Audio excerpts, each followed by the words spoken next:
in that relationship, there's a contrast because Genghis Khan did not accumulate riches or accumulate power in a way that was for the sake of the riches or for the sake of the power. Yes. It was always very practical in Yes. what is the way to maximize the success of this operation. Yes. Yes.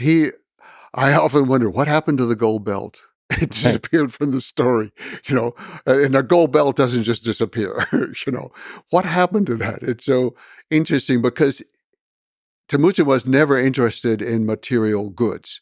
And as Genghis Khan as the ruler, he, in some ways, you could say, became the richest man in the world because he controlled the most wealth flowing through him. But he always dressed simply. He always lived in the tent. And he said, I eat what my soldiers eat. I dress the way my soldiers dress. I live the way my soldiers live. We are the same. So yeah, he had no interest in the wealth. And when he had sided before with Wang Han, which was very advantageous because they had more trade goods and wealthier people and all. But he just didn't have the temperament, I think, that was going to be helpful for Genghis Khan's continued rise. That is one of the powerful things about the Genghis Khan stories. He came from nothing. From absolute nothing. And he didn't, from what I see and understand, become sort of corrupted by the riches or change. He fundamentally remained the same person who does not have value for material things. He changed and matured in various ways over life, as we all do, or we hope we do, but he never became avaricious in any way. He was never greedy. He was never acquisitive. He kept the simple life. And part of the simple life for him meant that no one was allowed to write about him. No one was allowed to make his likeness. They couldn't paint a picture of him. They couldn't make a statue of him. No building could be built dedicated to him. No palace, no tomb, no temple of any sort, not even at the point of death, at the simplest gravestone.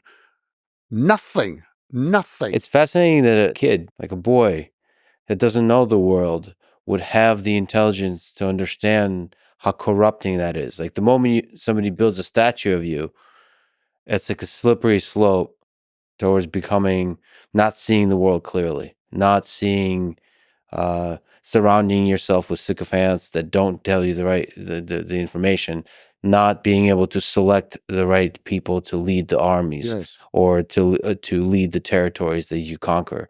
So it's interesting that he had that foresight of don't record, don't worship. That's because that's a dangerous road to go down for a leader. And it's very hard to explain how he stuck to that, how he got it. You're so easily corrupted by power, and